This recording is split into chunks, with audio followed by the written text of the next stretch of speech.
This is Hope Channel Zambia, media that changes lives. Thank you so much for joining us on our main news bulletin. My name is Mwene Myanga. Here are stories making headlines. President HCZ reopens Mulungushi textiles after 20 years. HCZ announces creation of 70 new constituencies. Man jailed for smuggling 13 Bangladesh nationals into Zambia. Government reaffirms commitment to evidence-based nutrition policy. Much more stories coming up shortly. Hello, my name is Daddy Chitalu, Production Manager for Hope Channel Zambia. In line with the reach 1 billion people with the gospel by 2030, Hope Channel Zambia is looking for compassionate individuals who can donate in kindness or financially to the number and bank details displayed on the screen. Your contribution will help many be reached with Hope Channel's life-changing content. Together, we can reach out to this 1 billion people targeted to be reached to before or by 2030.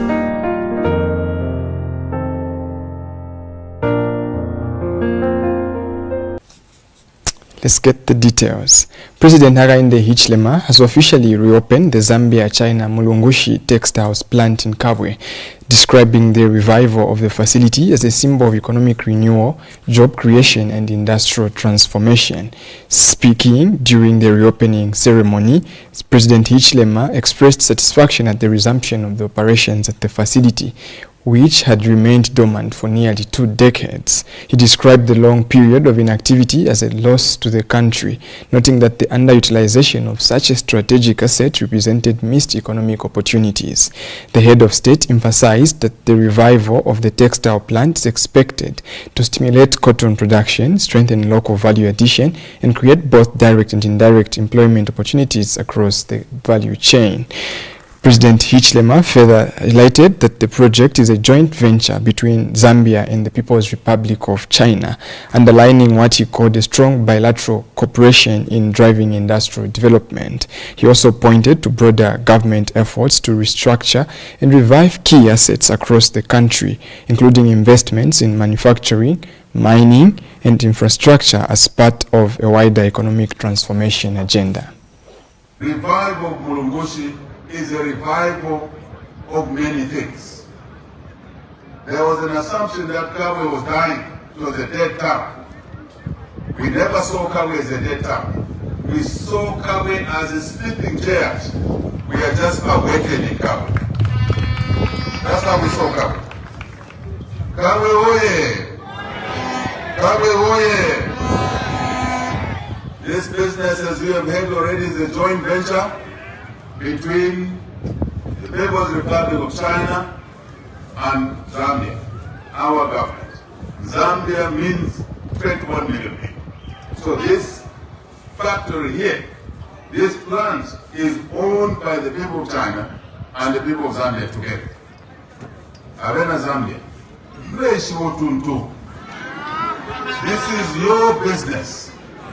This is your business. Creating jobs for you Zambians. As I said, for the farmers as well. We are happy with this joint venture, as we are happy with Tazara Railways, as we are happy with CNMC, as we are happy with many ventures. Many ventures. And I want to thank President Xi Jinping. When we met, I met him in 2023 when we signed a comprehensive strategic cooperative partnership. We included a number of projects there that will be done. Some are in the mining sector, and hence you see shaft 28 or 28 shafts being rehabilitated, bringing one shaft back. May I also indicate that part of the positive discrimination is that with plans like this, we don't want, I've told my military colleagues that I gave them authority to buy uniforms now for men and women in uniform. This is the last time I'm giving you authority to do that. We must make uniforms from here, from the country, across the country. We should make nurses uniforms from within the country, right? School uniforms, military uniforms, from companies that are invested here. I want to call upon the textiles to continue playing their part in the growth of this economy. But I also want the motivation on the producers, the farmers around Cabo, around Central, around other provinces, Eastern, Southern, Copper Belt, and elsewhere. Do your part so that you can feed this factory. Produce more so you can feed this factory. I hope you are hearing what I'm saying. Now you have a market, farmers. It's difficult to produce when you have no market. Now you have a market. Producers work together as we deliver on our promises. Let us work together as we give opportunities to our youth of Zambia for not just education, skills training, but also for jobs and business opportunities. With these words, with the honor you've given me, I hereby declare Mulungushi Textiles as officially reopened. The Electoral Commission of Zambia HCZ has announced the creation of 70 new constituencies following the conclusion of a nationwide delimitation process aimed at improving representation and electoral fairness. HCZ chairperson Mwangala Zulumas said the exercise was guided by principles of transparency, inclusivity and impartiality. Speaking in Lusaka, Mrs. Zulumas said the new constituencies have been distributed across the country, with Central Province allocated 8, Copperbelt 7, Eastern 9, Luapula 5, Lusaka 6, Muchinga 6, Northern 6, Northwestern 7, Southern 9, and Western Province 7. This brings the total number of constituencies in Zambia to 226 from 156. She explained that the delimitation process was designed to enhance representation by bringing leadership closer to the people and responding to the population growth and changing settlement patterns. Ms. Zulumas further clarified that no province or district was assigned a predetermined number of constituencies prior to the completion of the consultative process. Delimitation is never an exercise in satisfying every demand, especially that we only have an additional 70 constituencies against a total number of 116 districts countrywide. And this is so because, as you have seen from the history where we've come from, it was done bit by bit. It was never at the same time. So the expectations of anybody who wanted a constituency could not be met immediately. It is the Commission's hope that the announcement we have made today shall strengthen confidence, deepen inclusion, and reaffirm that in Zambia, constitutionalism remains the foundation of our democracy. Central Province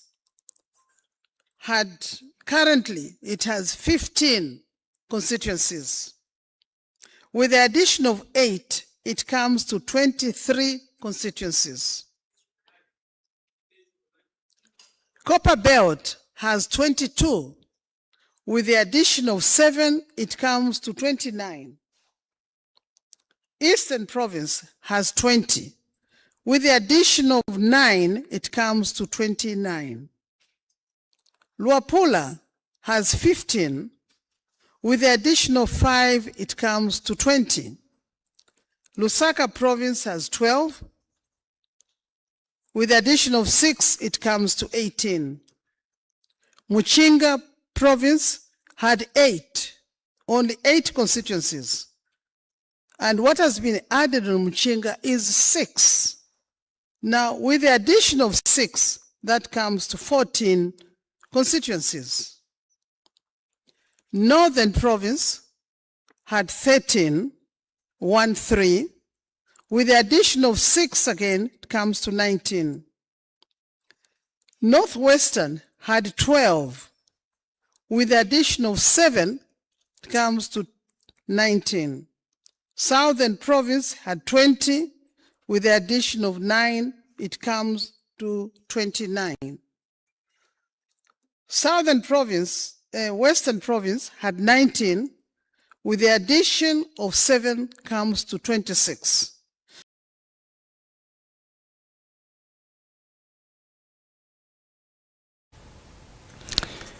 Gwembe Member of Parliament Tyson Simuzingili has bemoaned the exclusion of Gwembe constituency from the recent delimitation exercise, describing the outcome as disappointing for residents who had hoped for enhancement, representation and development. In a message to his constituents following the announcements of the new constituencies, Mr. Simuzingili said the absence of delimitation for Gwembe has been met with concern, noting that both community members and local leadership participated in the consultative process. He acknowledged the frustration felt across the constituency, saying the decision has left many residents feeling overlooked. However, the lawmaker has called for calm and unity, urging residents not to allow the outcome to create division or unrest. Mr. Simuzingili further encouraged citizens to remain peaceful and to pursue their concern through constructive and lawful channels, emphasizing that dialogue and civic management remains key to addressing community issues. He added that despite the setback, Gwembe's development trajectory depends on the collective resilience, unity and continued advocacy from its people. The Department of Immigration has recorded a series of convictions linking to human smuggling and facilitation of illegal entry in what authorities says underscores ongoing efforts to strengthen border security and enforce immigration laws in Zambia. In the recent case, the Kabwe Magistrate Court has convicted a Lusaka-based man, Ruben Banda, aged 40, of Kanyama Township, for aiding and abetting the illegal entry of 13 Bangladesh nationals. The court held that on 18th February 2026, Zambia police officers at Munano Police Post in Chisamba District intercepted an Isuzu twin cab registration number BBC 4580 ZM after the vehicle attempted to evade a checkpoint. The driver reportedly abandoned the vehicle and tried to flee on foot but was later apprehended. Upon inspection, officers discovered 13 Bangladesh nationals aged between 17 and 42 concealed in the vehicle. Banda pleaded guilty and was fined 80,000 kwacha, or in default sentenced to 3 years simple imprisonment. Meanwhile, the 13 foreign nationals were also convicted and each fined 4,000 kwacha in default or 4 months simple imprisonment. Authorities say the convictions highlight continued enforcement actions against illegal migration networks operating within the country. The Department of Immigration has secured significant convictions involving the smuggling and facilitation of prohibited immigrants, reaffirming its commitment to safeguarding Zambia's borders and upholding the rule of law. In one case, the Kabwe Magistrate Court on 13th April 2026 convicted a Zambian national, Ruben Banda, aged 40, of Kanyama, Lusaka, for aiding and abetting the illegal entry of 13 Bangladeshi nationals. Mr. Banda pleaded guilty and was sentenced to pay a fine of 80,000 kwacha, or in default serve 3 years simple imprisonment. The facts of the matter are that on 18th February 2026, officers from the Zambia Police Service at Monano Police Post in Chisamba District intercepted an Isuzu twin cab registration number BBC 4580 ZM, which had attempted to evade a police checkpoint. Upon apprehension of the driver, who had attempted to flee on foot, the police discovered 13 Bangladeshi nationals aged between 17 and 42 concealed in the vehicle. The suspects were subsequently handed over to the Department of Immigration for further investigations and immigration-related proceedings. The 13 Bangladeshi nationals were later convicted and each fined 4,000 kwacha with a default sentence of 4 months simple imprisonment. All fines were paid and the individuals have since been removed from the country in accordance with the law. In a related case, a Tanzanian national, Mr. Benjamin Paul Ngambi, appeared before the court on 14th April 2026, where he was convicted for aiding and abetting prohibited immigrants and fined 100,000 kwacha, or in default sentenced to 9 months simple imprisonment. The offense arose from an incident in Isoka district where he was found transporting 2 Somali nationals who had no valid entry endorsements. The 2 Somali nationals were also charged for failing to appear before the nearest immigration officer on entry. The department wishes to caution members of the public against engaging in activities that facilitate illegal immigration, including the transportation, harboring, or concealment of undocumented persons. We remain resolute in our mandate to facilitate lawful movement while preventing irregular migration, and will continue working closely with other law enforcement agencies to dismantle smuggling syndicates and contribute to internal security. Just now, we take a short break. Still to come in the news, Cabinet greens lights creation of new development financing body. Stay tuned.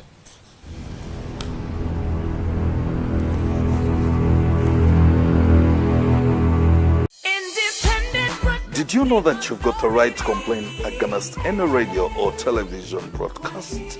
Did you also know that every radio or television station has an obligation to respond and address your complaints when aggrieved? The first step is to complain to the station not more than 3 months after the broadcast took place. It is expected that the station will respond reasonably to you, that is within 14 days. If not satisfied, then escalate your problem to the Independent Broadcasting Authority. We're at Mass Media Complex, Ali King Carter Road, PO Box 32475, Lusaka, or call us on +260 211 250589, or visit our website at www.iba.org.zm. IBA, promoting ethical and professional broadcasting. Hello, my name is Mwene. In line with a reach 1 billion people with the gospel by 2030, Hope Channel Zambia is reaching out to you, yes you, for a donation in kind or financially in order to assist us to achieve this goal. Your donation will go a long way in not only reaching 1 billion people, but also building the kingdom of God. To make your donations, you can reach out to us through the numbers that are running on your screen, and all the details are there. May God bless you.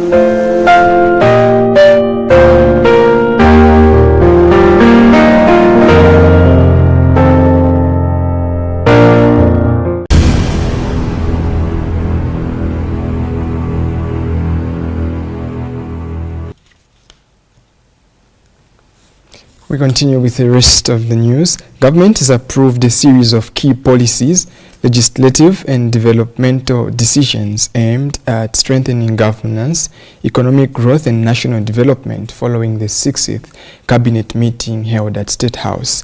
Minister of Information and Media Cornelius Mwetwa announced that Cabinet has approved the establishment of a new development finance institution to support medium and long-term financing for national development projects. The proposed institution is expected to bridge the financing gap left after the dissolution of the Development Bank of Zambia, while enhancing private sector participation and strengthening corporate governance frameworks. Cabinet has also approved the declaration of the historic Samu Lyamomba site in Monze district as a national monument. The site is recognized for its role in Zambia's independence struggle, having hosted key political gatherings and fundraising activities linked to nationalist leaders including Kenneth Kaunda and Harry Mwangankumbula. Meanwhile, Cabinet has approved a set of legislative reforms to be introduced in Parliament. These include amendments to the Electoral Process Act aimed at enhancing transparency and electoral integrity, the introduction of a parliamentary code of conduct, and revisions to laws governing the powers and privileges of the National Assembly. Additional reforms cover land administration, engineering standards, labor relations, and road infrastructure management, all intended to improve governance, accountability, and service delivery. Cabinet has also approved the ratification of international aviation conventions and protocols designed to strengthen Zambia's response to modern aviation threats, including cyber-related risks and and unlawful interference with aircraft operations in line with global safety standards. In addition, Zambia will host the 2026 Global Children Nutrition Forum in Lusaka from 2nd to 4th November, bringing together international stakeholders to advance school feeding programs and improve child nutrition outcomes. I'll read that again. In addition, Zambia will host the 2026 Global Child Nutrition Forum in Lusaka from 2nd to 4th November, bringing together international stakeholders to advance school feeding programs and improve children nutrition outcomes. The developments are contained in a statement issued to Hope News by the Ministry of Information and Media. Livingstone Mayor Constance Mleabai says Zambia is experiencing growing investor confidence.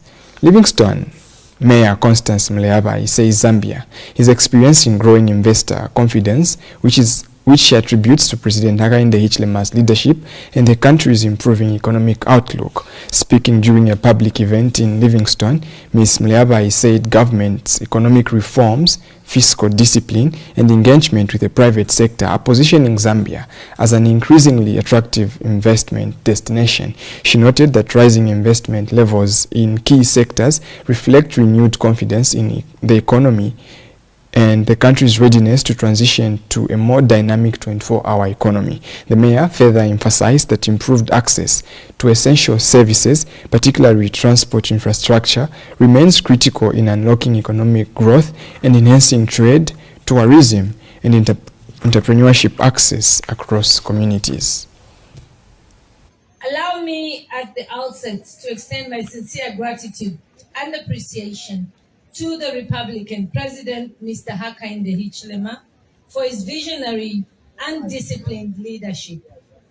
Under the new Dawn government, Zambia has entered a new era, an era defined by stability, transparency, and renewed confidence. The Republican President has constantly demonstrated that through sound economic management, respect for the rule of law, and deliberate engagement with the private sector, Zambia can once again become one of the most attractive investment destinations on the continent. Today's occasion is not just about the launch of a company. It is a testament to that leadership. The presence of Be Forward here in Livingstone sends a clear and powerful message. Zambia is indeed open for business. Zambia is stable, and Zambia is ready for investment. And Zambia is ready for the 24-hour economy.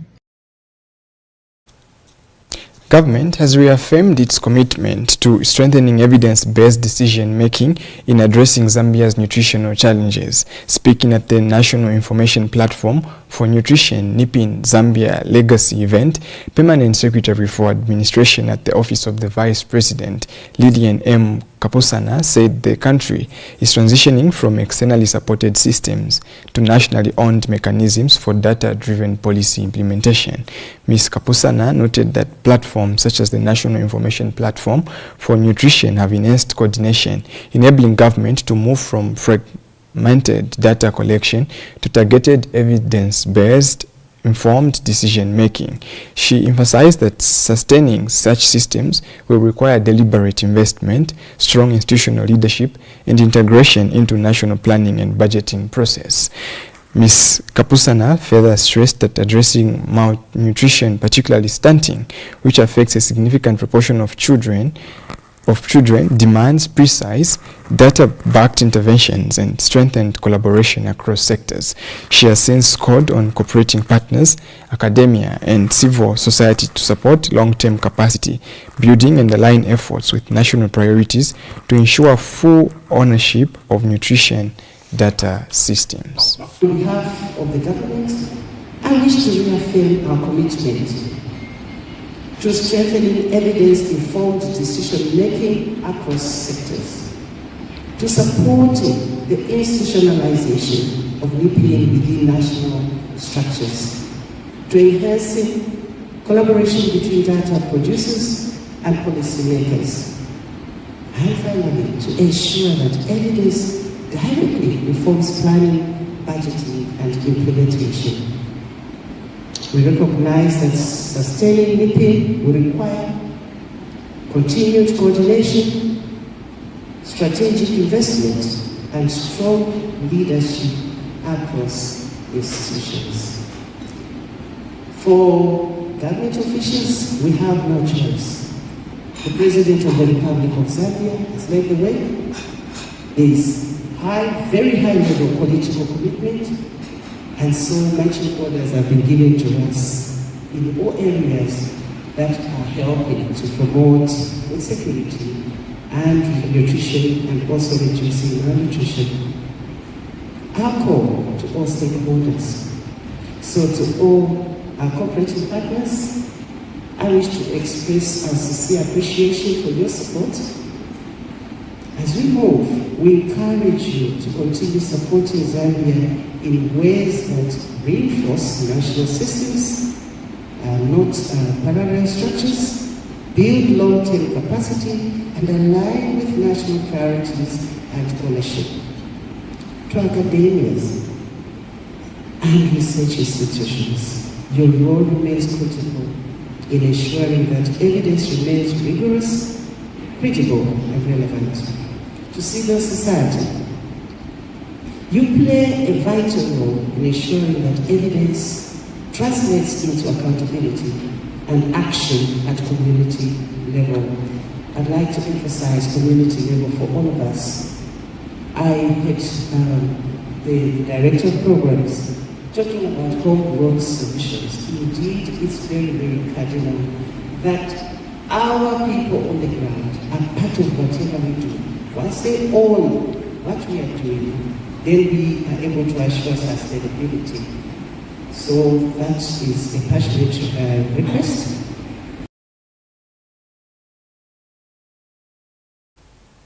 That's all we had for you on our bulletin today, but before we go, here are stories that made headlines.